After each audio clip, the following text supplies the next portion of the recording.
بر محمد و آل محمد صلوات۔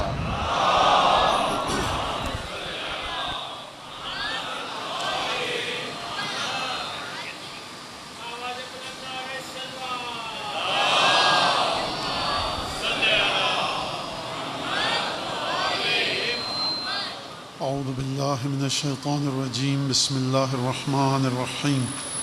الحمد للہ الذی جعل الحمد مفتاحا لذکرہ وسببا للمزید من فضلہ ودلیلا علی آلائہ وعظمتہ، ثم الصلاة والسلام علی عبدہ وامین وحیہ وخاتم رسلہ سیدنا و مولانا بالقاسم محمد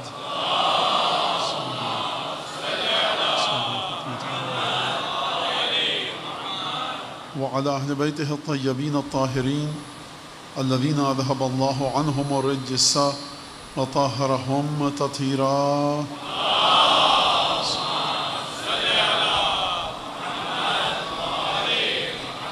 واللعن الدائم على أعدائهم أجمعين.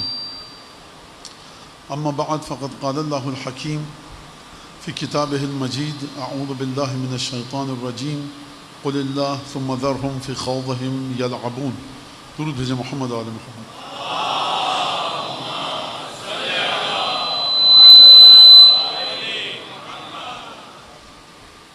آیت کا ترجمہ آپ کے سامنے ہے کہ حبیب ان سے کہہ دو کہ خدا اور اس کے بعد چھوڑ دو، یہ اپنے تمام فضول لغو اور لہو و لعب میں لگے رہیں، اپنے باطل غلط افکار میں کھیل تماشا کرتے رہیں۔ تم کہو خدا اور اس کے بعد ان کو چھوڑ دو، کیونکہ خدا سب سے بڑی حقیقت ہے، اور جو خدا سے جڑ جائے وہ حقیقت کے ساتھ جڑ گیا، اور جو خدا سے نہیں جڑا اس کی کوئی حقیقت نہیں ہے۔ کل کی جو گفتگو تھی وہ ایک مقام پر آ کر رک گئی تھی، لہٰذا میں چاہوں گا کہ کل کی گفتگو کو مکمل کر لیا جائے، اور جو باقی وقت بچے گا اس میں آج کی گفتگو آپ کے سامنے میں پیش کر دوں۔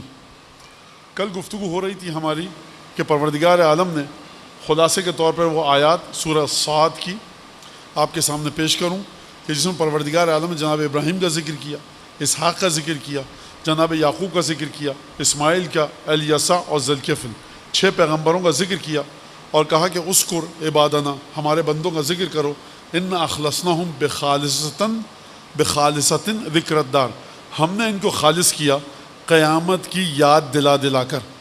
تو اس بات سے میں اس کی طرف آیا تھا کہ جب تک انسان خالص نہیں ہوگا دنیا میں، اور کس طرح سے خالص ہوگا؟ ذکر الدار، قیامت کی یاد جتنی زیادہ آپ کے دل میں رہے گی، موت کی یاد جتنی زیادہ آپ کے دل میں رہے گی، اتنا زیادہ آپ دنیا کی رنگینیوں سے دور ہوتے رہیں گے۔ دنیا کی رنگینیوں سے دور ہونے کا مطلب کیا ہے؟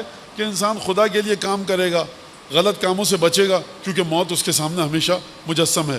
لہٰذا پروردگار عالم نے جو یہ اعلان فرمایا ہم نے ان کو خالص کیا، تو پروردگار کے خالص کرنے اور ابراہیم، یعقوب اور اسحاق کے خالص ہونے میں ایک واسطہ واقع ہوا ہے، ایک ذریعہ واقع ہوا ہے، وہ ہے خالصتاً۔ کون سی چیز کے ذریعے خالص کیا؟ ذکر الدار، قیامت کی یاد دلا کر۔ تو قیامت کی یاد کا مطلب ہے کہ میں مالا جپتا رہوں، تسبیح پڑھتا رہوں، قیامت قیامت قیامت قیامت، کیا یہ ذکر ہے؟ 8ویں امام کی حدیث ہے کہ ذکر صرف یہ نہیں ہے کہ سبحان اللہ والحمدللہ، لا الہ الا اللہ، الحمدللہ، استغفر اللہ، بلکہ ذکر اللہ عند کل معصیت، جب بھی تمہارے ذہن میں تمہارے پیر، تمہارے ہاتھ، یا میں ترجمے میں اپنے الفاظ بھی شامل کر دیتا ہوں، آپ کے ذہن میں یہ بات رہے، جب بھی تم کسی گناہ کی طرف بڑھنا چاہو، خدا کا تصور تمہارے سامنے آئے، خدا کا عقیدہ تمہارے سامنے آئے، اور تمہارے بڑھتے ہوئے قدم یا بڑھتے ہوئے ہاتھ گناہ سے رک جائیں، یہ بھی ذکر ہے۔ عجیب ہے یہ بات کہ واقعاً 8ویں امام کیا کہنے اہل بیت کے فرامین کے۔ تو اس کا مطلب ہے کہ پروردگار عالم نے خالص کیا۔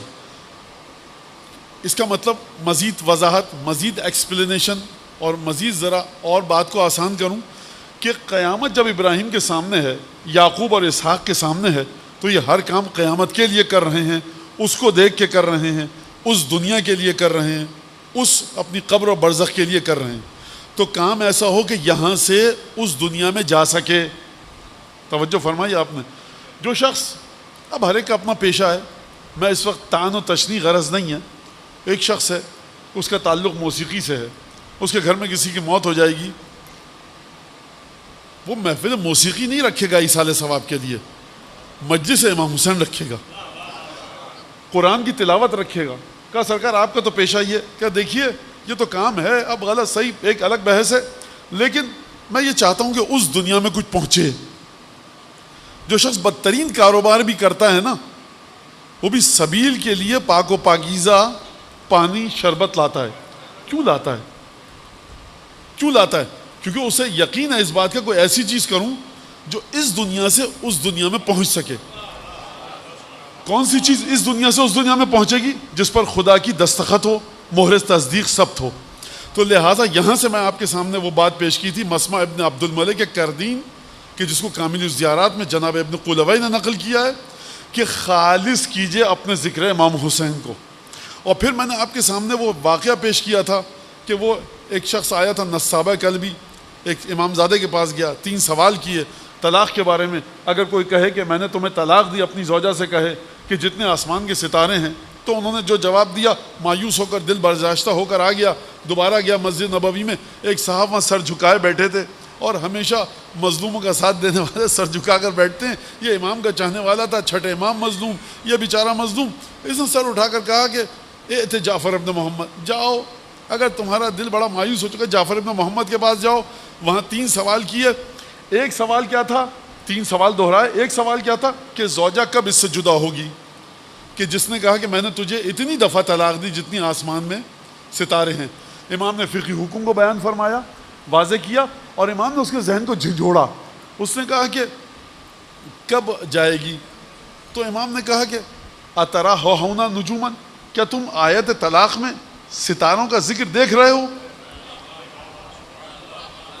دیکھیے کتنا بڑا اہم مسئلہ ہے. خاندان بگڑیں، خاندان بنیں، خاندان سنوریں، خاندان برباد ہوں، خاندان آباد ہوں، خاندان پنپ جائیں، طلاق اور نکاح. اب جو صاحب اپنی ذہنی سطح کے مطابق جواب دے رہے ہیں، بس اس وقت جب جوزہ اس برج میں داخل ہوگا تو زوجہ تمہاری تم سے جدا ہو جائے گی، طلاق ہو گئی، اب وہ تمہاری بیوی نہیں رہی. امام کہہ رہے ہیں کہ قرآن میں دیکھو ستاروں کا ذکر ہے. کہا کہ نہیں ہے، پھر کیسے طلاق کو دیکھوں؟ امام نے فرمایا ترد اعلیٰ کتاب اللہ و سنت نبی، قرآن اور سنت رسول خدا کے ذریعے معین کرو طلاق کے مسئلے کو. اور امام نے اتنے بڑے مسئلے کو 3 جملوں کے ساتھ، 3 الفاظ کے ساتھ حل کر دیا کہ دیکھو لا طلاق الا فی طہر من غیر جماع بشاہدین مقبولین. 3 طلاق کی اہم ترین شرطیں ہیں کہ اگر میں بتاؤں تو 10-15-20 منٹ گفتگو کروں گا. امام نے 3 مختصر ترین الفاظ میں سمندر کو کوزے میں سمو دیا. یہ اہل بیت کی خوبی ہے، یہ اہل بیت کی ایک فضیلت ہے. لہٰذا میں دوبارہ آ جاؤں گا اسی جملے پر. امام نے فرمایا اترا ہا ہونا نجومن، کیا ستارے دیکھ رہے ہو یہاں پر؟ اس نے کہا نہیں. پھر کیا کروں؟ جب ستارے نہیں ہیں، نہ قرآن میں ذکر ستارے کا، نہ سنت رسول خدا میں ذکر ستاروں کا، تو تم ستاروں کی مدد سے طلاق کی عدت کو کیوں معین کر رہے ہو؟ تو یہاں سے ہم کہاں پر آئے تھے کہ ہم کو دیکھنا پڑے گا کہ ذکر سید الشہداء، آنسو بہنے، آنسو نکلنے، ماتم کرنے، گریہ کرنے کی شرائط کیا ہیں امام صادق کی نگاہ میں. جن چیزوں کو امام صادق بیان فرما رہے ہیں آپ اسی انداز سے گریہ کیجئے. جن چیزوں کو چھٹے امام بیان فرما رہے ہیں آپ اسی انداز سے گریہ کیجئے. کسی مولانا کی، کسی ذاکر کی، کسی خطیب نوحہ خان کی بات کو مت سنیے. جب بھی کوئی کہے کہ یہ بھی شرط ہے، جملہ یاد رکھیں چھٹے امام کا اترا ہاہونا نجومن، آپ کو ستارے دکھ رہے ہیں یہاں پر؟ جو آپ شرط لگا رہے ہیں کیا وہ شرطیں دکھ رہی ہیں؟ مفاتیح الجنان میں جا کر دیکھیے زیارت عاشورہ کی شرح کے اندر سند میں امام نے کیا فرمایا کہ دیکھو من یزل باکیاً عند قبر الحسین یوم عاشورہ، ایک اور روایت میں لیلۃ عاشورہ، جو امام حسین کی قبر کے پاس دن گزارے روز عاشور، صبح جب عاشور کا طلوع ہو اور شام غریباں کا سورج شام آ جائے، سورج ڈھل جائے، ڈوب جائے، من یزل باکیاً عند قبر الحسین، جو گریہ وزاری ماتم میں مصروف رہے امام حسین کی قبر کے پاس، خداوند تبارک و تعالی کیا کرے گا اس کے لیے؟ فرمایا اس کو 1000 عمرے، 1000 حج اور 1000 جہادوں کا ثواب دے گا. کون سے حج اور عمرے اور جہاد؟ کہ جو اس نے رسول اللہ اور ائمہ معصومین کے ساتھ انجام دیے ہوں گے. دیکھیے آپ نے بامعرفت زیارت نہیں کی، عاشقانہ زیارت نہیں کی. وہ طریقہ ہمارے ہوٹل میں آئیے مولانا صاحب کہ میں دیکھو بات سنو، چھٹے امام بتا کے چلے گئے من یزل عند قبرہ باکیاً، میں تمہارے ہوٹل میں آؤں کس لیے؟ ملائکہ کے نزول کی جگہ ہے قبر سید الشہداء. جناب سیدہ کی تشریف فرمائی کا مقام ہے قبر سید الشہداء. میرا امام بتا کر چلا گیا کہ قبر کے پاس عاشور کا دن گزارو. اب مجھے یہاں سے کہیں ہلنا نہیں ہے. کیوں نہیں ہلنا؟ اتراہون نجوما، ستارے دیکھ رہے ہو. جو شرط آپ جا کر پڑھیے زیارت عاشور. جب عاشور کا دن آئے تو برز الی الصحراء او تصت فوق السطح، یا صحرا میں نکل جاؤ گھر والوں کو چھوڑ کر، یا چھت پہ جاؤ. عمل عاشورہ جو عبداللہ ابن سنان سے نقل کیا ہے امام صادق نے، وہاں فرمایا یا ایسے کمرے میں جاؤ جہاں کوئی تمہیں نہ دیکھ سکے. نہیں مولانا ہم تو لاؤڈ اسپیکر پہ پڑھیں گے. اتراہون نجوما، ستارے دیکھ رہے ہو. امام کہہ رہے ہیں صحرا میں جاؤ، کمرہ بند کر کے پڑھو یا چھت پہ جا کر پڑھو. آپ اپنی مرضی سے، روزہ ٹوٹ جاتا ہے. کیسے؟ اگر کوئی دائیں پیر کو بائیں پیر پہ رکھ کے بیٹھ جائے، کیونکہ مجھے پسند نہیں ہے، آپ کو پسند نہ ہو میں تو رکھ کے بیٹھوں گا. جب امام نے نہیں فرمایا، فقہا نے فتویٰ نہیں دیا، تو خالص ذکر ہوگا چھٹے امام کی فرامین کے مطابق. جا کر پڑھیے زیارت عاشورہ سے امام نے کیا واقعات بیان فرمائے. اور اس کے بعد امام نے کیا فرمایا. امام دیکھیے، خوب توجہ کیجیے گا. امام عالم غیب کو جانتے ہیں، غیب کی خبروں کو جانتے ہیں. البتہ ابھی تک تو ممبر سے جو امام بتائے جاتے ہیں وہ غیب کو جانتے ہیں. 20 سال بعد کون سے امام کا ذکر ہوگا ممبر سے مجھے نہیں پتا. شاید اس امام کو مولویوں سے بھی کم علم ہو جو 50 60 70 سال بعد. ابھی تک کا جو امامت ہمارے سامنے ہے اس امام کو علم غیب بھی ہے، شجروں سے بھی واقف ہے. کون کب پیدا ہوا، کون کیسے مرے گا، جہنم میں جائے گا نہیں جائے گا، قبر میں کیا ہوگا، میں اس امامت کی بات کر رہا ہوں. لہذا امام نے جب فرمایا، کہا کہ سب سے پہلا مرحلہ زیارت کا دیکھیے. آپ خوب توجہ کیجیے گا. مسمع ابن عبد الملک کردین، انت من اہل العراق، عراقی ہونا؟ جی ابن رسول اللہ. اتاتی قبر الحسین، کہا حسین کی قبر پر جاتے رہتے ہو؟ کہا کہ نہیں ابن رسول اللہ، میں اہل بصرہ سے ہوں، رجل مشہور، مشہور انسان ہوں بصرے کا. وعندنا من یتبع ہوا ھذا الخلیفہ، ہمارے بصرے میں کچھ لوگ ایسے ہیں کہ جو عباسی بادشاہوں کی خلافت کو بہت زیادہ مانتے ہیں، بہت محبت کرتے ہیں. اور لا آمنو ان یرفع حالی فی ولد عند ولد سلیمان، بصرے کا جو گورنر ہے مجھے ڈر لگتا ہے کہ یہ لوگ میری خبر کو پہنچا دیں گے کہ زیارت کے لیے جاتا ہے، تو لہٰذا میں نہیں جا پاتا. اچھا، امامت یہی کہ ہر مقام پر جب ایک مشکل ہے اگلا حل پیش کرے، اگلا سولوشن کے. افما تذکر ما سنے ابے، اچھا قبر پہ نہیں جاتے، یاد کرتے ہو جو مولا حسین کے ساتھ کیا گیا. خوب توجہ کیجیے گا. جو مولا حسین پر ظلم ہوئے وہ یاد کرو. آپ کو حق نہیں ہے کہ مولا حسین پر ہونے والے ظلموں میں کسی کو چیز کو کمی کریں، کسی چیز کی زیادتی اور بیشی کریں.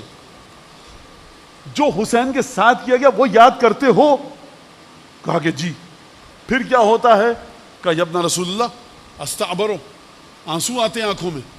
امتنع عن الطعام، کھانا نہیں کھا پاتا. یستبین ذالک علی وجہی، میرے چہرے پر غم کے آثار ہوتے ہیں. یخاف علی اہلی، میرے گھر والے ڈرنے لگتے ہیں کہ اس کی حالت کیا ہو گئی. سمجھ میں آ گیا آپ کے؟ اب کوئی بھی مولانا صاحبان ممبر سے کہتے رہنا یہ بھی ہو امام حسین کا غم ویسے نہیں منایا جاتا ایسے.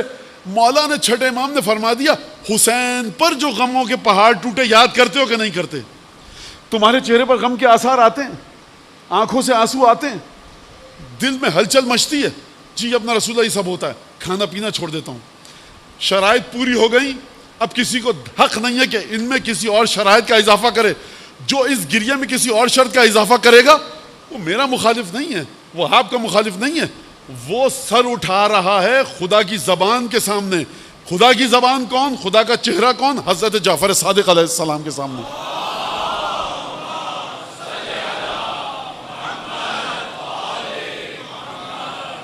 چھٹے امام کے زمانے میں آل حسن پر، امام حسن کی اولادوں پر اتنا ظلم ہوا، ان کو قید میں رکھا جاتا تھا، بھوکا پیاسا، نہایت ہی ناگفتہ بے حالات میں، ناقابل بیان حالات میں.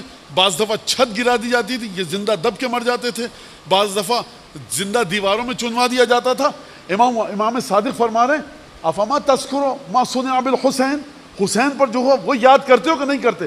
یعنی ہزاروں امام زادے، سیدہ کا خون رگوں میں ہے، شہید ہو جائیں، حسین ابن علی کے برابر نہیں آ سکتے.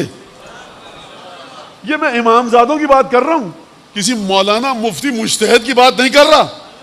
خوب توجہ کیجئے، جرت کے ساتھ اپنے امام کی تعلیمات کو سیکھیے. یہ جو آپ کے پاس 1400 سال سے غم حسین آیا ہے، اِنَّا أَخْلَصْنَاهُمْ بِخَالِصَةٍ ذِكْرَ الدَّارِ، اس ذکر کو خالص رکھیے. اگر یہ ذکر خالصیت کو، پیورٹی کو، اپنی پاکیزگی کو یہ ختم ہو گیا اس ذکر میں سے، پھر آپ کی نسلیں برباد پیدا ہوں گی، آپ برباد ہو جائیں گے.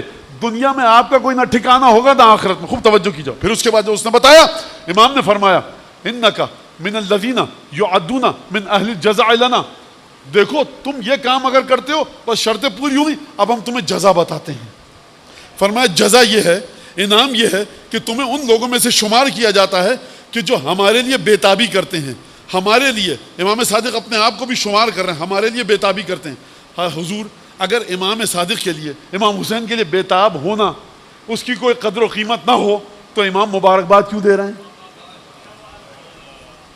اس کا مطلب کیا ہے؟ اس کا مطلب ہے کہ کوئی فائدہ ہوگا. فائدہ کیا ہوگا اپنے ذہن میں رکھیے گا. پھر اس کے بعد فرمایا الذین یحزنون لحزننا ویفرحون لفرحنا ویأمنون اذا آمنا ویخافون لخوفنا. مبارک ہو تم ان لوگوں میں سے ہو کہ جو ہمارے لیے بےتاب ہو جاتے ہیں، بے کل ہو جاتے ہیں، تڑپنے لگتے ہیں. اور تمہاری خصوصیت یہ ہے کہ تم ان لوگوں میں سے ہو جو ہمارے غم میں غمگین رہتے ہیں، ہماری خوشی میں خوش رہتے ہیں. جب ہم خوف کے عالم میں ہوتے ہیں تو تم بھی ہمارے خوف کو دیکھ کر خوف زدہ ہو جاتے ہو. خوب توجہ فرمائیے. آپ نے چھوٹا سا جملہ کہوں، حبیب بن مظاہر کربلا پہنچ چکے ہیں، ساتھ ہی 8-9 محرم ہے. دیکھا حسین ابن علی کے ساتھی کم ہیں، ساتھی کم ہے مولا کے. حبیب بن مظاہر تڑپ گئے. کہا یا ابن رسول اللہ، یہیں پاس بنی اسد کا ہوں، بنی اسد کا معتبر شخص ہوں، سرداروں میں سے ہوں، رسول خدا کا صحابی، مجھے اجازت دیجیے جاؤں بنی اسد کی مدد لے کر آؤں، 1000-2000 جتنے ہو سکے. تو اچھی خاصی تعداد کو حبیب گئے اور لے کر آئے. کیوں؟ کیونکہ حسین کی بے بسی دیکھی نہیں جا رہی. حبیب گئے، لے کر آئے. لشکر شمر کو پتہ چلا، رستے کو روکا، گھمسان کا رن پڑا، قتل ہوئے، بہت سارے لوگ شہید ہوئے. بنو اسد کے لوگوں نے کہا حبیب دیکھو مقابلے کی طاقت نہیں ہے، ہم مقابلہ کرتے کرتے تھک جائیں گے، ان سے نہیں جیت سکتے. حبیب نے کہا ٹھیک ہے. لشکر کو چھوڑا، گھوڑا دوڑاتے ہوئے آئے، مولا حسین کے پاس خبر دی جب رسول یہ کام کیا، شہید ہو گئے، بہت سے زندہ ہیں، بہت سے زخمی ہیں. امام نے بنی اسد کے ان لوگوں کے لیے دعا کی.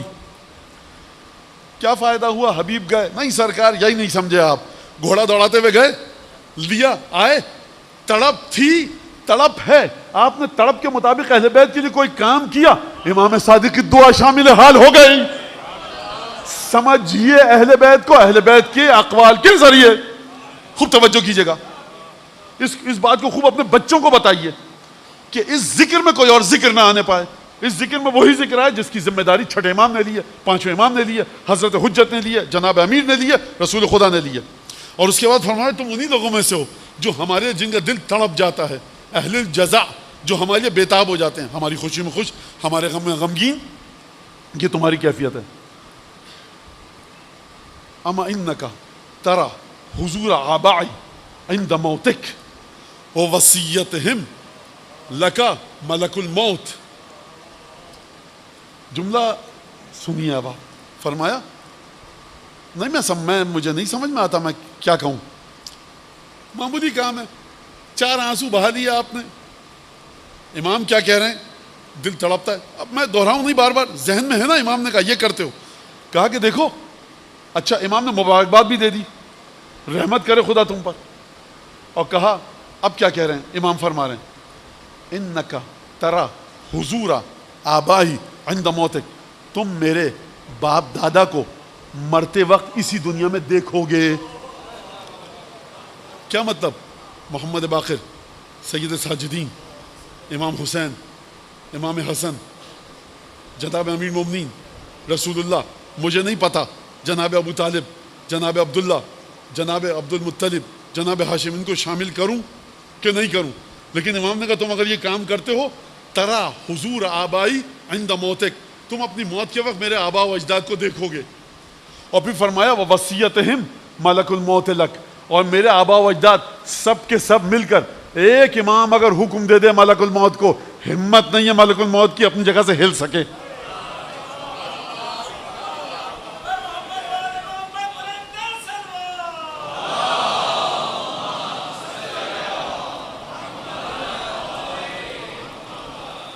مولانا یہ غلو نہیں ہو گیا؟ امام ہادی سے پوچھیے جا کر مفاتی میں زیادہ جامعہ کبیرہ پڑھیے تو غلو سمجھ میں آ جائے گا کیا ہوا. فرمایا تم دیکھو کہ میرے آبا و اجداد کو سب کے سب مل کر ملک الموت سے سفارش کر رہے ہیں, اس کو نصیحت اور ہدایت کر رہے ہیں. کیا کر رہے ہیں کہ ہمارے اس چاہنے والے کے ساتھ ذرا نرمی سے اس کی جان کو نکالو. عرق کو علیہ, ملک الموت کا دل تمہارے لیے پسیج جائے گا جب میرے آبا و اجداد وصیت کریں گے. اور تم دیکھو کہ ملک الموت اشد رحمتا لک من الام الشفیقۃ علی ولدہا, اور تم دیکھو گے کہ ملک الموت جب میرے آبا و اجداد تمہارے پاس آئیں گے تو تم دیکھو گے کہ کس طرح سے ملک الموت تمہارے ساتھ وہ برتاؤ کرے گا کہ جو ایک مہربان لاڈ کرنے والی ماں اپنی اولاد کے ساتھ کرتی ہے. راوی نے جب یہ سنا تو کہہ رہا ہے کہ جب امام نے فرمایا تو رکے, استعبرا واستعبرت, امام بھی رونے لگے میں بھی رونے لگا.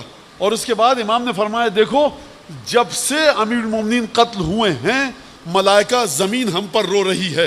یعنی مظلومیت کا آغاز ہوا قتل امیر المومنین سے. اب کیوں آغاز ہوا یہ ایک الگ گفتگو ہے, اس وقت اس کے اوپر گفتگو کرنے کا وقت نہیں ہے. اور دیکھو ملائکہ نے جو رونا شروع کیا ہے, فما رقعت دمعتہم, ابھی تک ملائکہ کے آنسو قتل امیر المومنین کے بعد تھمے نہیں ہیں. امام صادق کی شہادت کب ہوئی ہے؟ 148 ہجری میں. امیر المومنین شہید ہوئے 40 ہجری میں, یعنی 108 سال سے ملائکہ کے آنسو نہیں تھمے, یہ مولا فرما رہے ہیں.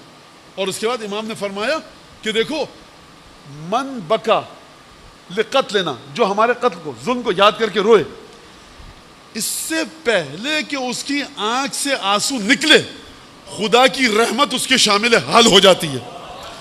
فلو ان قطرة من دموعه سقطت فی جہنم, اگر ہمارے سچے عزادار کی آنکھوں سے, سچا عزادار میں کہہ رہا ہوں سمجھانے کے لیے, ایک آنسو جو آنسو کے قطرے نکلتے ہیں اس میں سے ایک قطرہ جہنم میں اگر پھینک دیا جائے لأطفعت ولا یوجد لها حر, جہنم کے شعلے بجھ جائیں گے اور گرمی ختم ہو جائے گی جہنم کی.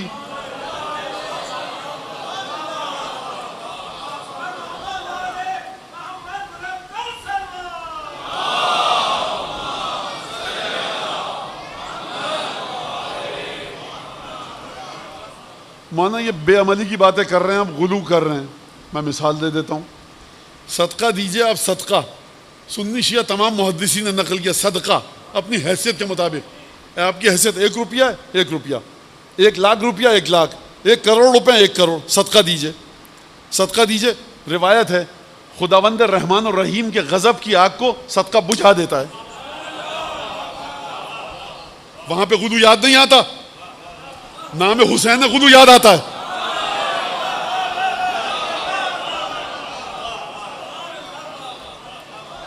ماں باپ کے چہرے کی طرف مسکرا کر دیکھیے, گناہ جھڑ جاتے ہیں, غلو ہے. ارے حضور خانہ کعبہ کی طرف دیکھیے, مومن کی حرمت, روایت ہے سنی شیعہ محدثین نے نقل کیا ہے کہ مومن کی حرمت خانہ کعبہ سے زیادہ ہے. خانہ کعبہ کو دیکھ رہے ہیں بیٹھ کے, کیوں مانا میزاب رحمت جو پرنالہ ہے, بارش ہوتی ہے خانہ کعبہ کی چھت پہ ہے, پانی گرتا ہے, اس میں چلے جائیے نہائیے, گناہ ختم ہو جائیں گے. اچھا اکثار الشرب من ماء زمزم, زمزم کا پانی پیجیے کثرت کے ساتھ, منع ہے, شریعت نے پسند نہیں کیا. پیاس نہیں لگ رہی مت پیو پانی, رسول خدا نے فرمایا ناگوار لگتا ہے مجھے یہ حدیثوں کے مطابق, پیٹ بھرا ہوا ہے کھانا مت کھاؤ, پانی کی حاجت نہیں ہے پانی مت پیو زبردستی. لیکن اکثار الشرب من ماء زمزم, جتنا پانی ہو سکتا ہے پانی زمزم کا پیجیے, اور پینے کے بعد پی لیا, ایک چلو چہرے پہ, سینے پہ, پیٹھ پہ, سر پہ ڈالیے, کیا ہوگا؟ زمزم ہے, کیا ہوگا؟ سب وہاں ثواب نظر آ جاتا ہے, سمجھ میں آ جاتا ہے. حسین ابن علی خلاصہ پنجتن, مرکز ثقل کائنات, غلط کہا مرکز ثقل, مرکز ثقل مشیت الہی, ان پر جو ظلم ہوئے. ہم یہ کیا, اگر رسول خدا کربلا میں ہوتے تو اس طرف ہوتے 30,000 کے لشکر کے ساتھ یا 72 کے ساتھ ہوتے, یا نعوذ باللہ رسول خدا چپ کے کھڑے ہو کر تماشا دیکھتے. اس بات کو طے کر لیجئے, کربلا کے بارے میں آپ کا اسٹانس, آپ کا اسٹینڈ, آپ کا نظریہ واضح ہونا چاہیے کہ کس طرح سے کربلا ہوئی. لہذا خالص کیجئے ذکر کو اپنے. اب یہ کل کا موضوع تھا, بہت اچھا خاصا وقت لے لیا. اب جو بقیہ وقت ہے اس میں آج کی جو حصہ ہے اس کو مکمل کرتا ہوں کہ رفعت ذکر کے عنوان سے آپ ذرا استقبال کیجئے اس حصے کا گفتگو کے.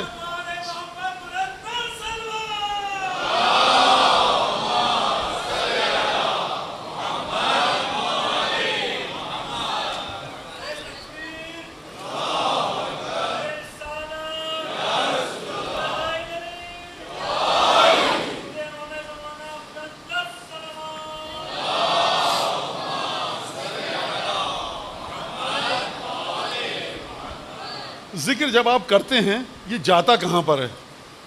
ایک سوال ہے کہ یہ جاتا کہاں پر ہے؟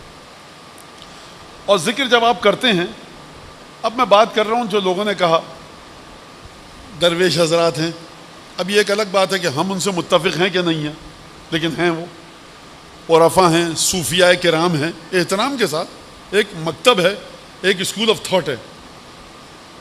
تو یہاں پر ایک سلسلہ ہے، وہ کہتے ہیں کہ اپنے وجود کو فانی کر دو.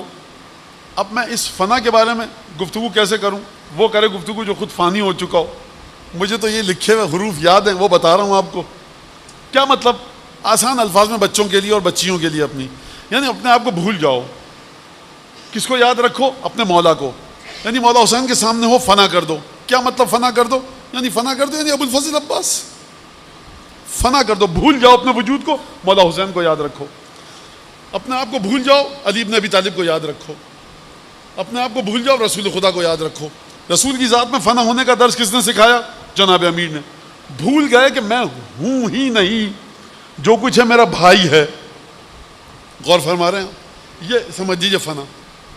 اب سوال یہ ہے کہ آپ جب ذکر کرتے ہیں تو آپ اپنے آپ کو کس چیز کے سامنے کہتے ہیں میں کچھ نہیں، جو کچھ ہے یہ ہے؟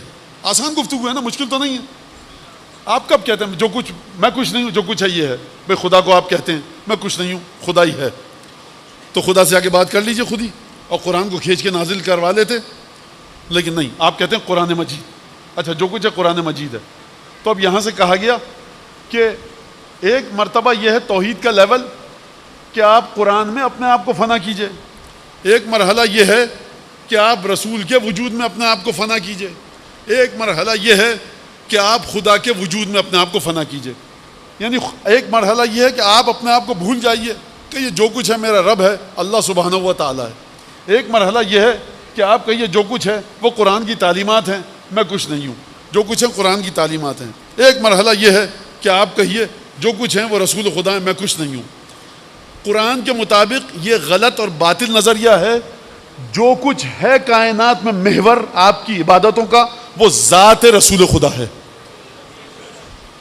خوب توجہ کیجئے گا آپ. سب سے پہلے قرآن مجید کیا فرما رہا ہے؟ ان کنتم تحبون اللہ فاتبعونی یحببکم اللہ. آپ زمین پر، خدا عالم غیب میں دکھ نہیں رہا. قرآن فرما رہا ہے اگر تم خدا سے محبت کرتے ہو تو ایک دفعہ درمیان میں رسول کا وسیلہ آیا. قرآن نے رسول خدا کی زبان مبارک پر الفاظ رکھے. کہا حبیب ان سے کہو کہ اگر یہ ہم سے بڑی محبت کا دعویٰ کرتے ہیں نا، خدا والے ہیں، اللہ والے ہیں، تمہاری اتباع کریں. پھر اس کے بعد جب یہ تمہاری اتباع اور پیروی کریں گے تو ان کو ضرورت نہیں ہے ہم سے محبت کرنے کی، ہماری محبت ان کو ڈھونڈے گی. یہ پہلی آیت ہے جو خط بطلان کھینچ رہی ہے کہ رسول کے بغیر نہ قرآن کسی کام کا ہے، نہ توحید کسی کام کی ہے.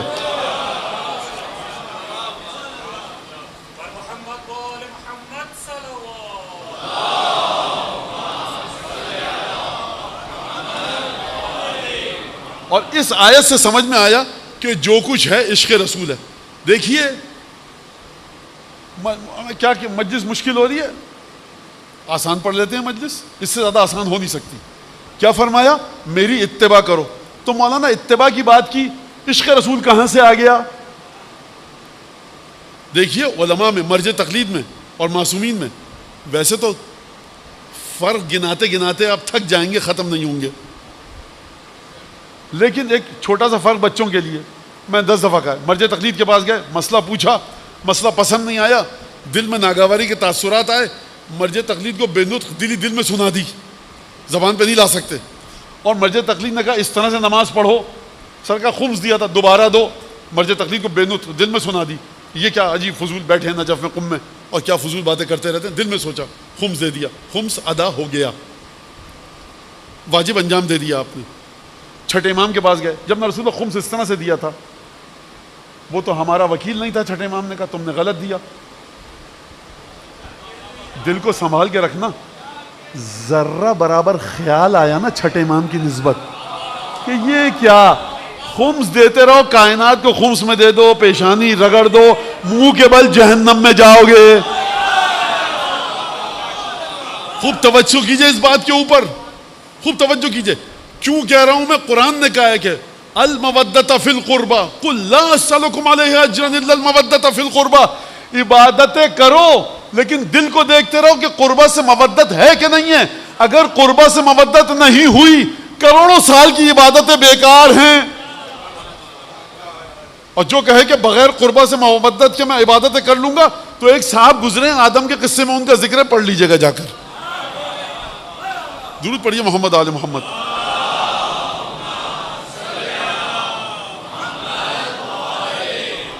مانا یہ آپ پیروی کی بات کریں, محبت رسول کہاں سے آ گئی, عشق رسول کہاں سے آ گیا؟ تو چلیے اگلی آیت کی طرف. تو پیروی کرنی ہے. پیروی کی ایک اور اضافی شرط ہے. یہ وہ قصہ نہیں ہے کہ اتراہا ہونا نجومن, اپنی مرضی سے شرائط نہیں لگا رہا, قرآن مجید نے شرائط لگائی ہیں. فرمایا کہ پیروی کرو, اگر تم رسول کی پیروی کرو گے یغفر لکم ذنوبکم, خدا تمہارے سارے گناہ بخش دے گا. پیروی کرو گے خدا تمہارے سارے گناہ بخش دے گا. تو مانا بس یہ محبت رسول کیوں لا رہے ہیں؟ چلیے دسیوں دفعہ, ہزاروں دفعہ آپ اس آیت کو سن چکے ہیں. فلا وربک. میں دائیں بائیں والوں سے معذرت چاہوں گا کیونکہ مجھے شکایت آئی ہے کہ مولانا جب آپ دور چلے آتے ہیں دائیں بائیں دیکھتے ہیں تو آپ کی آواز نہیں آتی اور بڑی ہمیں کوفت ہوتی ہے. تو اب یہ دائیں بائیں والے برداشت کریں. البتہ بے ادبی ہے کہ میں آپ کی طرف نہ دیکھوں, لیکن اب یہ آپ کی غلطی ہے کہ دائیں بائیں بیٹھے ہیں. مستقیم بیٹھے ہوتے تو آپ کو دیکھتا رہتا, لیکن بہرحال یہ فرش اعضاء ہے اور میں اس لیے معذرت چاہوں گا.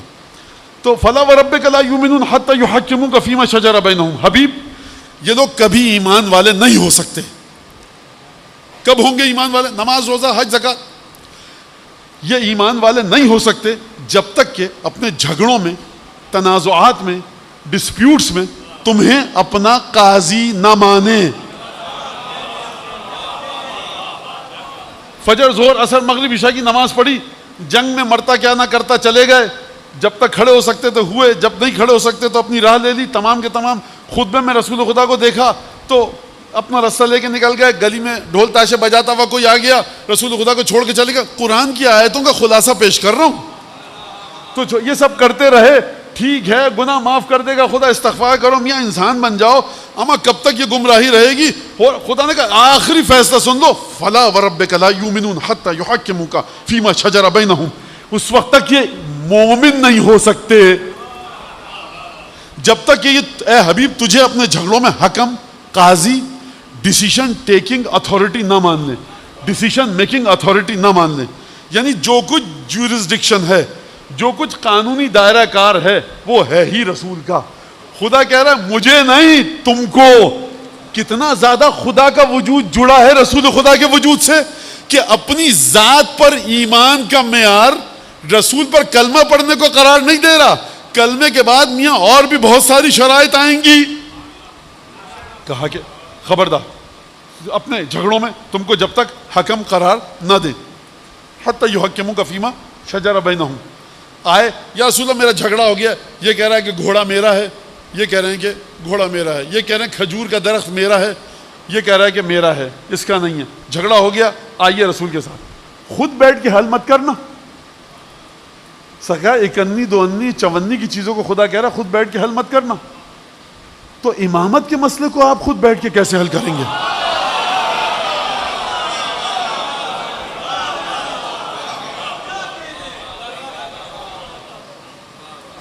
لہذا فرمایا ثم لا یجدوا فی انفسہم حرجا مما قضیت. فیصلہ کر لیا رسول خدا نے, آپ آگے فیصلہ لے کر. رسول خدا نے کہا میں حکم دے رہا ہوں. اچھا کہنے کی ضرورت نہیں ہے, میں کہہ رہا ہوں کہ یہ جو تمہارے پاس گھوڑا ہے نا, تلوار ہے, یہ اس کی ہے. دے دی تلوار, میں نے آپ کو دے دی تلوار.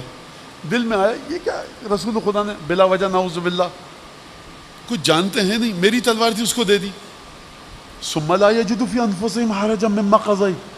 دلوں میں حرجن رتی برابر ناگواری کا اثر نہ آئے. اچھا ٹھیک ہے, برا نہیں لگ رہا, بڑا سنجیدہ ہو گیا, دکھ ہوا, برا نہیں لگا. مومن ہو گیا, نہیں کافر ہو, مومن نہیں ہو, منافق ہو, کیا کریں پھر؟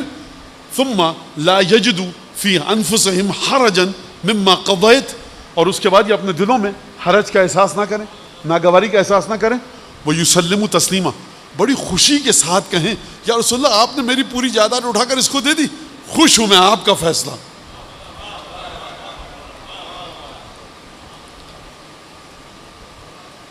یہ جو آپ سے کہا جاتا ہے نا کہ مسلمان رسول کو اپنے جیسا سمجھتے تھے, یہ غلط کہا جاتا ہے.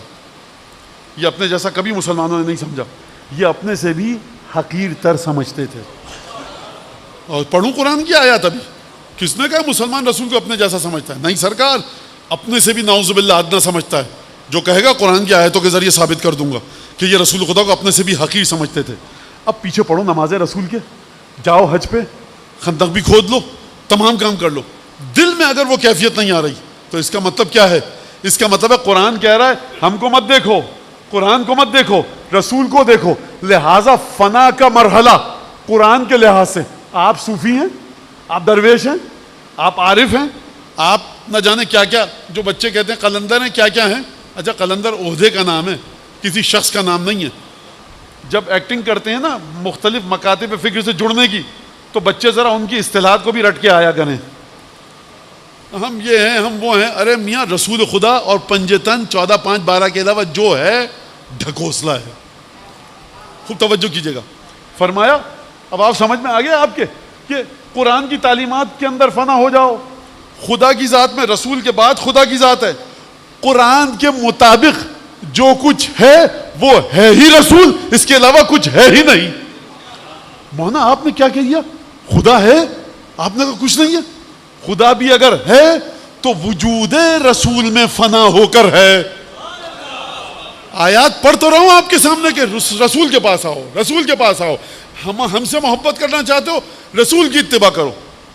فرمایا وَلَكُمْ فِي رَسُولِ اللَّهِ أُسْوَةٌ حَسَنَةٌ, دیکھو تم لوگوں کے لیے رسول کی زندگی بہترین نمونہ عمل ہے, کیونکہ اسی زندگی کے سہارے اپنی برزخ کی تعمیر کرو گے, اسی زندگی کے سہارے جنت کی تعمیر کرو گے. یعنی رسول کی کہے ہوئے پر عمل کیا تو یہ جو رسول کے مطابق عمل کرو گے نا, رسول نے جو کہا, اور بچوں کے لیے رسول خدا کی لکھی ہوئی توضیح مسائل پہ جب عمل کرو گے نا تو موت کے وقت بھی اچھی موت گزرے گی, قبر کی پہلی رات اچھی ہوگی, برزخ کا پورا مرحلہ آسانی کے ساتھ طے ہوگا. جب قبر سے اٹھائے جاؤ گے سکون کے ساتھ, نامہ عمل دیا جائے گا, ترازو لگائے جائیں گے. سب قرآن کی آیتیں ہیں, یہ آیت نہیں پڑھ رہا, صرف ترجمہ جلدی جلدی پڑھ رہا ہوں. ترازو لگائے جائیں گے, پل صراط سے گزرو گے, جنت جہنم تقسیم ہوگی, حوض کوثر پر جاؤ گے, ساقی کوثر کے ہاتھ سے جام کوثر لوگے. یہ سب کا سب رسول کے صدقے میں ہے.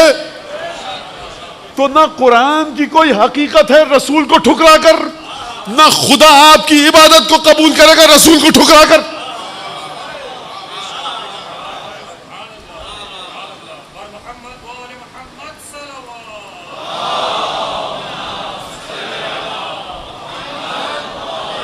لہذا مرحلہ ہے صرف ایک, وہ ہے رسول کی ذات میں فنا ہو جاؤ.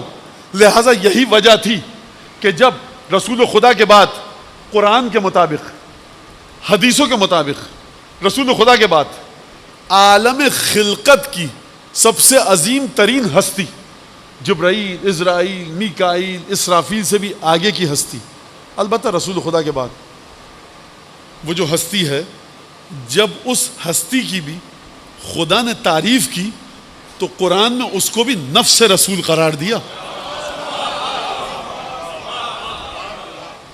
یعنی رسول کا نفس ہے, رسول کی روح ہے, رسول کی جان ہے. تو یاد رکھیے آپ, اب اس پہ گفتگو میں اشارہ کر کے بات کو ختم کروں کہ آپ جتنی بھی عبادتیں کر لیجئے, آپ رسول خدا کے وجود کے دائرے سے باہر نہیں نکل سکتے. آپ کے پاس اسپیس شٹل آ جائے, ہوائی جہاز آ جائے, فائٹر پلین آ جائے, سپر سونک, لائٹ کی اسپیڈ سے زیادہ چلنے والا اگر کوئی ایسی اسپیس شٹل بن جائے, فرض کیجئے, کہاں تک جا سکتے ہیں آپ؟ یونیورس سے, کائنات سے باہر نہیں نکل سکتے نا. مولانا میں نے کائنات کو چھوڑ دیا، کائنات پیچھے رہ گئی، تو پھر آپ کہاں پر ہیں؟ یہ جس جگہ کو آپ کہہ رہے ہیں نا کائنات پیچھے رہ گئی، یہ بھی کائنات کا حصہ ہے۔ اچھا مولانا 10 کھرب سال اور لائٹ ایئرز آگے چلے جائیں، مولانا کائنات پیچھے رہ گئی، جس کو آپ کائنات کہہ رہے تو پیچھے رہ گئی، انڈسکورڈ کائنات ہے جہاں پر آ چکے ہیں۔ قیامت تک کے لیے، ابد الآباد، ہمیشہ کے لیے ہوائی جہاز اسپیس شٹل میں بیٹھ کر اڑتے رہیے، اڑتے رہیے، اڑتے رہیے، کائنات سے آپ باہر نہیں نکل سکتے۔ آپ سلمان بن جائیے، ابوذر بن جائیے، مقداد بن جائیے، آپ رسول خدا کے نفس سے باہر نہیں نکل سکتے۔ یعنی جس کو رسول کی ذات میں جب آپ فنا ہوں گے تو آپ کیا کہیں گے؟ میں نفس رسول میں فنا ہوا۔ قرآن کہے گا نفس رسول کو رسول کے پہلو میں مت ڈھونڈو، صفین کے میدان میں ڈھونڈو، شب ہجرت کو ڈھونڈو، یہودی کے باغ میں ڈھونڈو۔ نفس رسول نام ہے علی ابن ابی طالب کا، یعنی جس کو رسول کی ذات میں فنا ہونا ہے، ڈھونڈو علی ابن ابی طالب کو، جا کر امیر المومنین کی ذات میں فنا ہو جاؤ۔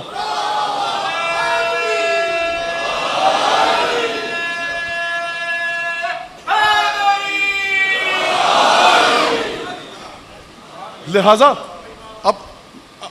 اب بہت ساری چیزیں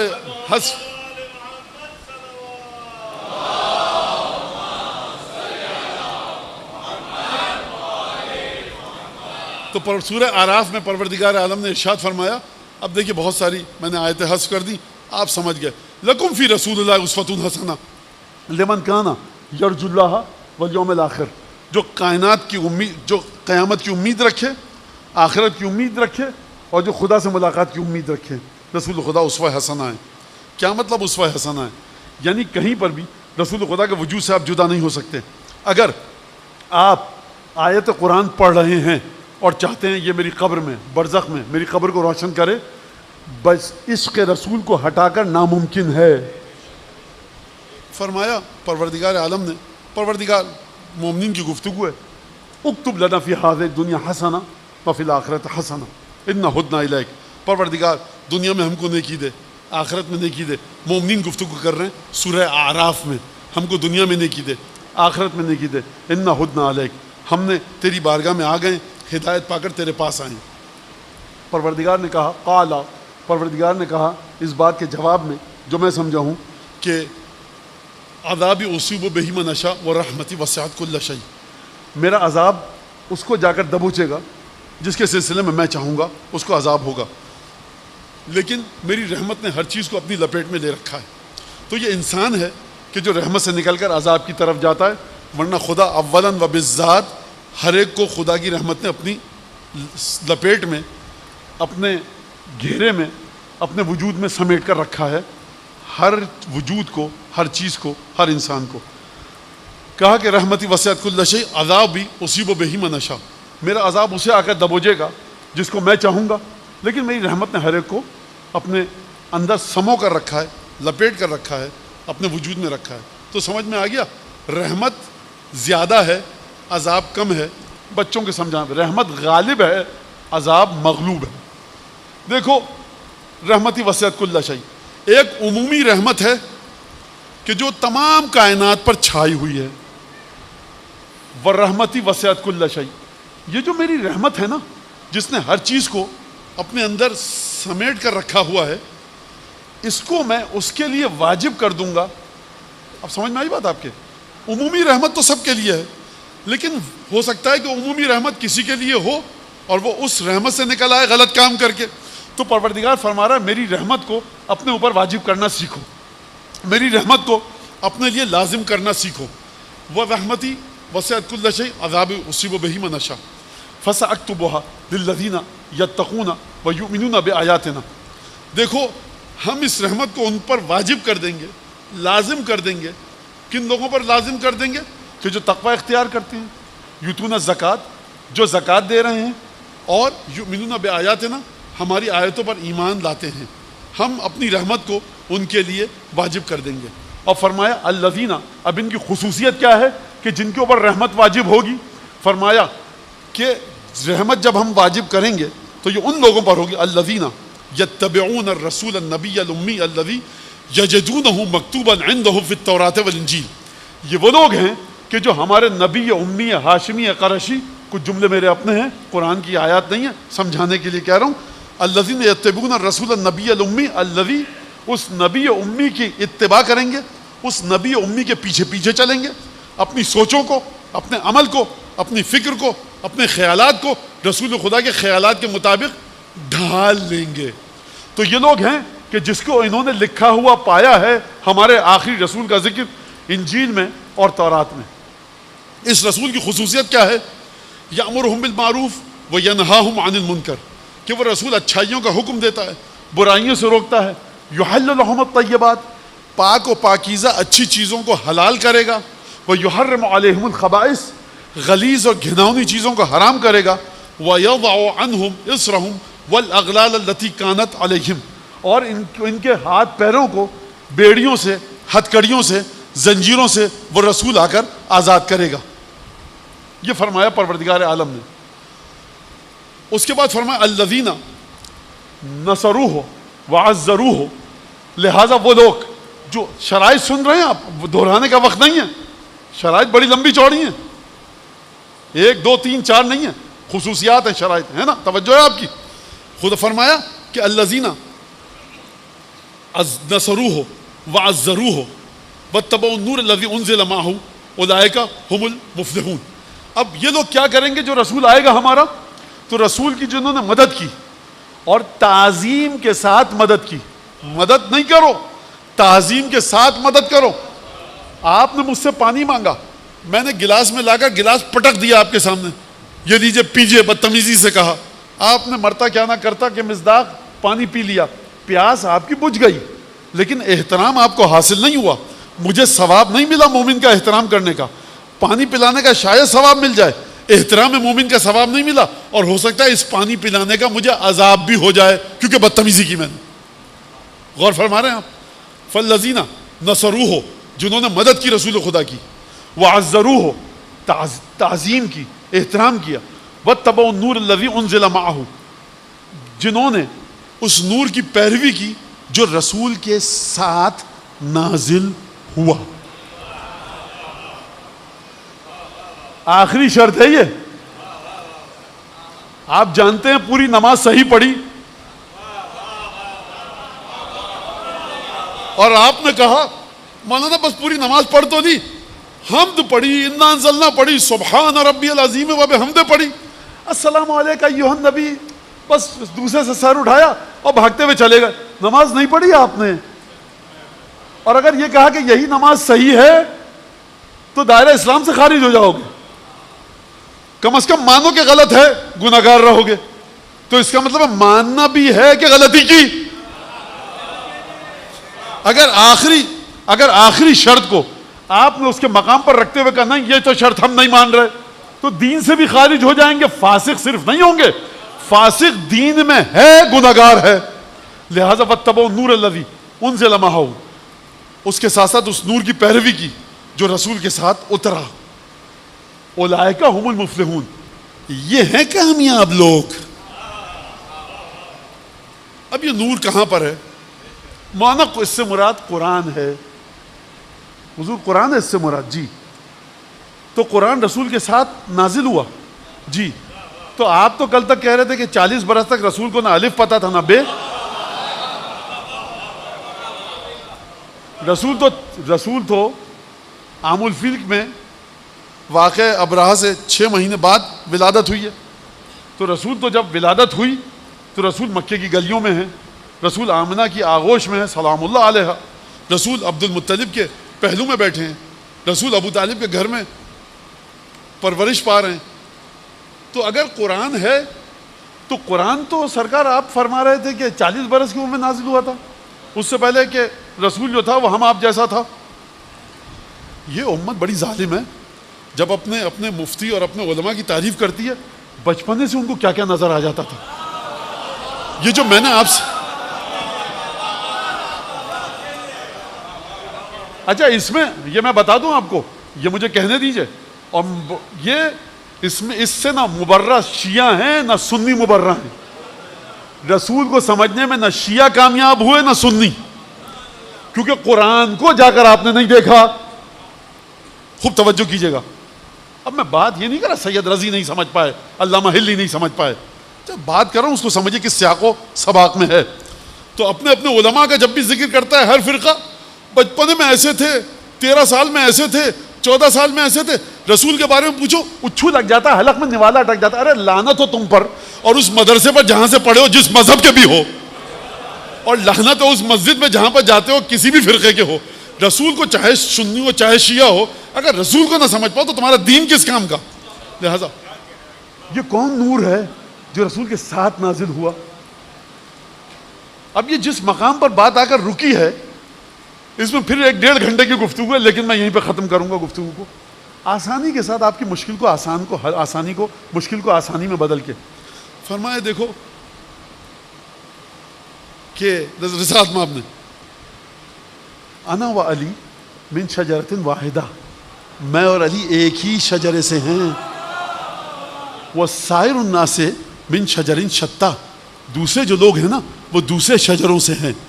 فرمایا کہ میرے اور علی کے نور کو خدا نے ساتھ خلق کیا, اور یہ نور آیا جناب ہاشم کی نسل میں, اس کے بعد آیا عبد المطلب کے پاس, اور عبد المطلب کے بعد جب عبد المطلب کے بیٹے پیدا ہوئے تو آدھا نور گیا میرا صلب ابو طالب میں, آدھا نور گیا صلب عبداللہ میں.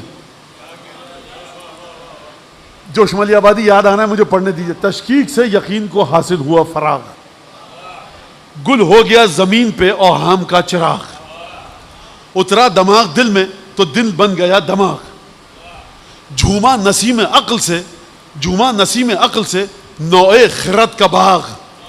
اترا دماغ دل میں تو دل بن گیا دماغ. یہ کون, کس کی ولادت کی بات ہو رہی ہے؟ جوش سے میں پوچھوں گا کس کی ولادت؟ اترا دماغ دل میں تو دل بن گیا دماغ.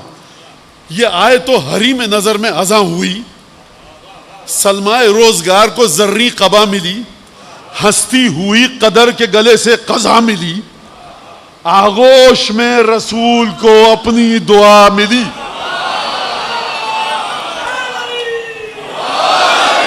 آغوش میں رسول کو دیوار کعبہ شق ہوئی, دوبارہ جڑی, کنڈی کھل نہیں رہی, ایک بی بی کعبے کے اندر ہے, رسول خدا آئے, یا رسول اللہ میرے الفاظ ہیں, آپ کی امانت, یا آپ کا بھائی, یا آپ کا وارث, آپ کا جانشین. ابو طالب کو بتایا گیا, ابو طالب سکون سے ہیں, پریشانی نہیں ہے, زوجہ خانہ کعبہ میں ہیں بڑے سکون سے. اس کا مطلب یہ ہے کہ زوجہ کا بھی کوئی وعدہ تھا خدا کے ساتھ, ابو طالب کا بھی وعدہ ہے خدا کے ساتھ. آغوش میں رسول کو اپنی دعا ملی, جیسے ہی نصف نور ملا نصف نور سے, یہ نور الگ الگ ہو گیا تھا, ابو طالب ادھر, عبداللہ ادھر. جوش فرمانے جیسے ہی نصف نور ملا نصف نور سے, جیسے ہی نصف نور ملا نصف نور سے, اپنے کو کردگار نے دیکھا غرور سے.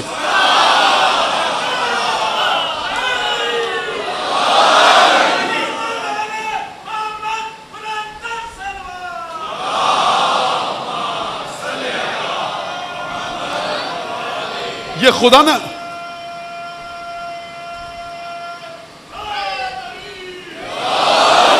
خدا نے اپنے آپ کو کیوں دیکھا غرور سے؟ خدا نے کیوں دیکھا؟ یہ مرحلہ ملائکہ کی سمجھ سے بالا تر ہے. خدا داد وصول کرے تو کس سے؟ علی محمد کی آغوش میں سمجھے گا کون؟ یا علی ما عرف اللہ الا انا وانت وما عرفنی الا اللہ وانت وما عرفک الا اللہ وانا. اس کو جیسے میں نے اور تو نے پہچانا کسی, اور مجھ کو جیسے تو نے اور اس نے پہچانا کسی نے نہیں پہچانا, اور جیسا تجھ کو اس نے اور میں نے پہچانا کسی نے نہیں پہچانا. خدا داد وصول کرے تو کس سے؟ خدا کس سے کہے کہ مجھے شاباش دو, واہ واہ. خدا نے قرآن میں کہا ہے نا, خدا نے یہ نہیں کہا ملائکہ میری تعریف کرو, کیا فرمایا؟ فتبارک اللہ احسن الخالقین. بابرکت ہے وہ ذات جو خدا ہے, بہترین خلق کرنے والی ہے. تو یہ خدا کہہ رہا ہے کہ ہم بہترین خلق کرنے والے ہیں. سمجھے کون خدا کی اس خلقت کو؟ اپنے کو کردگار نے دیکھا غرور سے.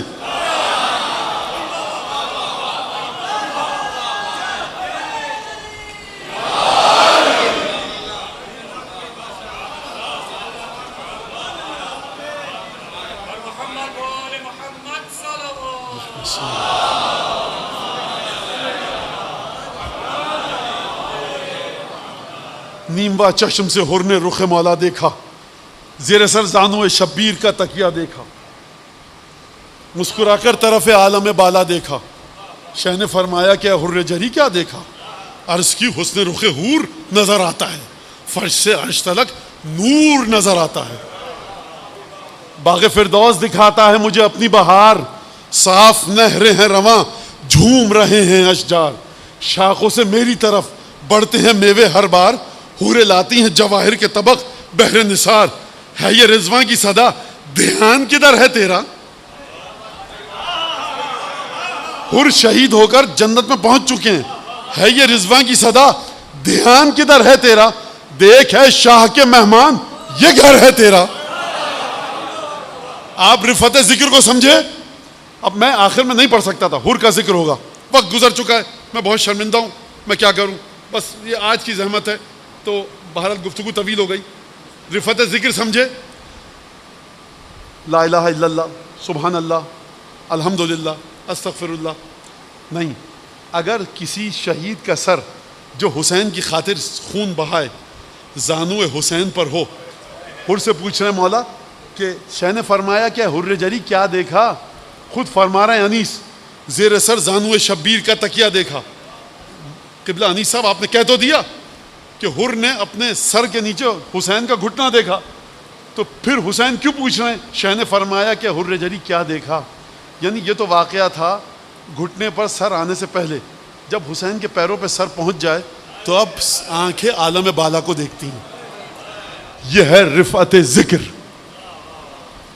شہ نے فرمایا کہ حر جری کیا دیکھا، عرض کی حسن رخ حور نظر آتا ہے، حوریں نظر آ رہی ہیں، جنت کے پیڑ لہلا رہے ہیں، شاخوں سے میری طرف بڑھتے ہیں میوے ہر بار، درخت کہہ رہے ہیں اے حر یہ میوے کھا لے ہمارے، حوریں لاتی ہیں جواہر کے طبق بحر نثار، سینیوں میں، کشتیوں میں، ٹرے میں حوریں ہیرے جواہرات موتی لا کر حر پر سے صدقہ اتار رہی ہیں، صاف نہریں ہیں رواں جھوم رہے ہیں اشجار، در جنت کی نہروں کو حر دیکھ رہا ہے، لیکن اس کے باوجود حر دیکھ رہے ہیں، توجہ جنت کی طرف نہیں ہے، توجہ کہیں اور ہے۔ توجہ کس کی طرف ہے؟ توجہ اس کی طرف ہے جو سیدہ کی جنت ہے۔ سیدہ کی جنت کا نام کیا ہے؟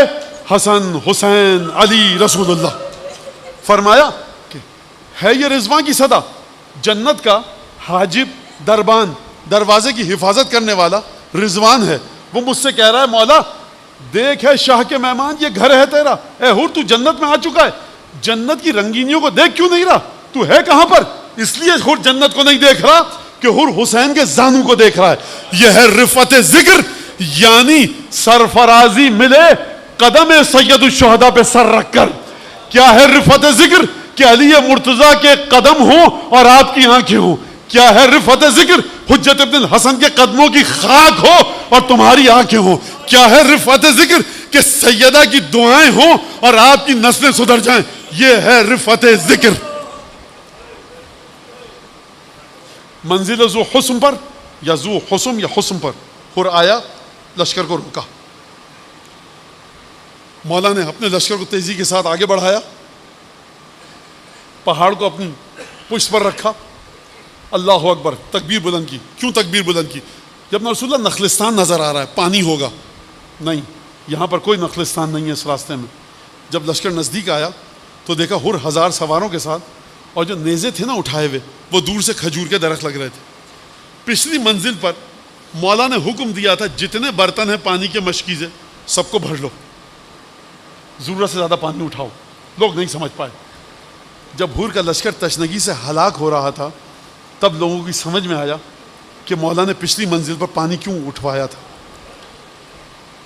جانوروں کی زبانیں دہن سے باہر نکلی ہوئی ہیں، حور کے لشکر میں طاقت نہیں ہے، مولا نے سب کو پانی پلوایا، کہا کہ دیکھو جانوروں کے سامنے برتنوں میں پانی رکھو، اور جب تک جانور 3 دفعہ منہ ڈال کر ہٹا نہ لے پانی جانور کے سامنے سے مت ہٹانا۔ آپ مجھے بتائیے کہ کیا کہوں میں اب اس کے بعد؟ یہ سیدہ کے سرکار، دنیا جہنم ہے بغیر اولاد سیدہ کے، دنیا غلاظت کا ٹوکرا ہے بغیر سیدہ کی اولاد کی محبت کے۔ اگر اس دنیا سے محبت اہل بیت کو نکال دیجیے، نجاست کا پلندہ ہے، کچھ نہیں ہے. کوئی ہو سکتا ہے 3 دفعہ جانور جب تک نہ ہٹائے منہ؟ جب پانی پی لیا، ایک شخص سے تاخیر ہو گئی تھی اس سے آنے میں. اس کا نام ہے علی ابن طاعان محاربی. کہتا ہے میں جب آیا پیچھے رہ گیا تھا لشکر سے، آہستہ آہستہ آیا. میرا لشکر، میرا سپہ سالار حر پانی پی چکا تھا، اونٹ موجود تھا، ناکا کھڑا ہوا تھا، مشکیزہ آویزہ تھا، حسین پاس میں اس کے قریب کھڑے تھے. مجھ پر پیاس کی اتنی شدت تھی کہ میں نے کپ کپاتے ہوئے ہاتھوں سے مشکیزے کو کھولا. جب مشکیزے کو کھولا تو مشکیزے کا دہن کھل گیا، پانی بھل بھل بہنے لگا. میری سمجھ میں نہیں آ رہا تھا پانی پیوں کیسے. چلو میں لینا چاہ رہا ہوں، پانی چلو میں نہیں آ رہا، اتنی شدت سے بہہ رہا ہے. حسین نے مجھ سے کہا ان خراویہ، میرے بھائی مشکیزے کے منہ کو ذرا سا کج کر لو، ٹیڑھا کر لو تاکہ پانی آرام سے نکلے. پیاس کی شدت کا اثر اس کے دماغ پر ہو چکا تھا. سمجھ میں نہیں آیا کہ مولا نے کیا کہا. جب پانی نہیں پی سکا، سید الشہداء فرزند فاطمہ آگے بڑھے، اپنے ہاتھ سے اپنے دشمن کو، نہیں آپ مجھے بتائیے حسین کیا اس کے علاوہ کچھ اور کر سکتے ہیں؟ جس کا پدر بزرگوار اپنے قاتل کو شربت پلائے سحری کے وقت،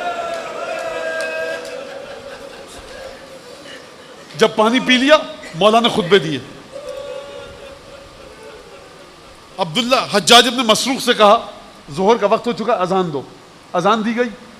مولا نے حر کو مخاطب کر کے اتسلی باصحابک ام تسلی معنا، ہمارے ساتھ نماز پڑھو گے یا اپنی جماعت الگ بناؤ گے؟ کہا کہ نہیں، ہم آپ کے پیچھے نماز پڑھیں گے.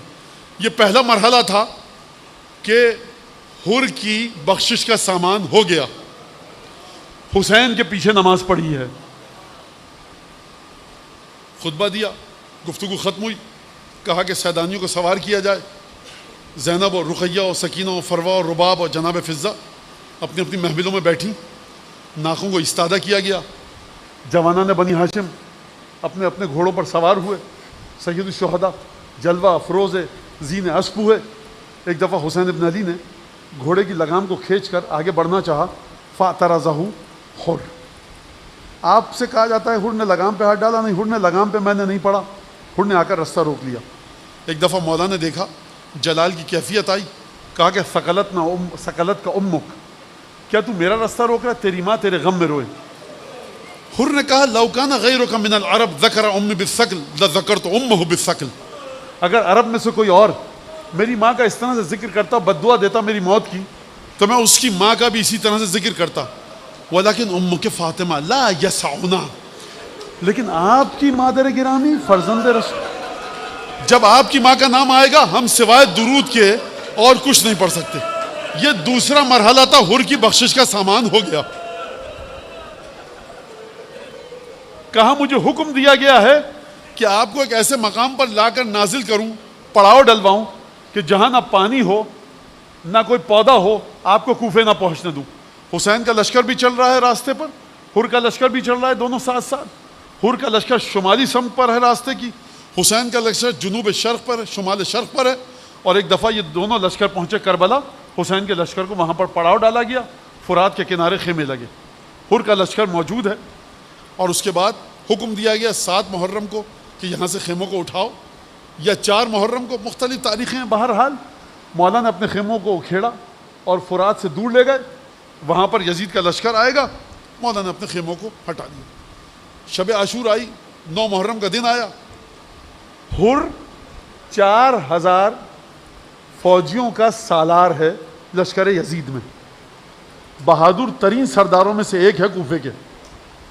خود حر کے خاندان پر گفتگو، حر کی عادتوں پر گفتگو، حر کس شجرے سے، کس قبیلے سے تعلق رکھتے تھے اس پر گفتگو. یہ 1 گھنٹہ چاہتی ہے. شب عاشور آئی. کہا کہ حسین اگر کل بیعت نہیں کرے گا تو کیا کرو گے؟ کہا کہ ہم قتل کریں گے. کہا فرزند رسول کو قتل کرو گے؟ کہا راستہ یہی بچا ہے. صبح عاشور آئی، بڑے چپکے سے اپنے بیٹے کو بلایا، بھائیوں کو بلایا، غلام کو بلایا. کہا دیکھو میں چھوڑ کے جا رہا ہوں، نہیں رک سکتا، چلنا ہے تو چلو. کہا کہ ٹھیک ہے. لشکر سے جدا ہوئے. حر کہاں جا رہے ہو؟ گھوڑے کو پانی پلانے جا رہا ہوں. پانی پلایا. گھوڑے کو لے کر اپنے بھائی غلام اور بیٹے کے ساتھ دور ہوئے اور کہا میرے مشکے کس دو، ڈھال کو الٹ دو، شمشیر جس طرح سے حمائل ہوتی ہے اس کو برعکس کر دو، سمجھ جائیں مولا کہ میں لڑنے نہیں آ رہا۔ ایک دفعہ مولا کے لشکر والوں نے دیکھا کہ لشکر یزید کی طرف سے کوئی شخص آ رہا ہے، کچھ اصحاب آگے بڑھے تلواریں نیام سے نکال کر، جب قریب آئے تو دیکھا کوفے کے لوگ تھے، جانتے تھے، کہا مولا ہر آ رہا ہے، کس ارادے سے آ رہا ہے؟ برے ارادے سے آ رہا ہے تو یہیں پر اسی گردن کاٹ دیں گے۔ مقاتل کے مطابق مولا نے صبر کی تلقین کی، کہا آنے دو۔ جب ہر آیا تو ہر نے ایک جملہ کہا، حل الی توبۃ من سبیل، مولا توبہ کا کوئی راستہ ہے؟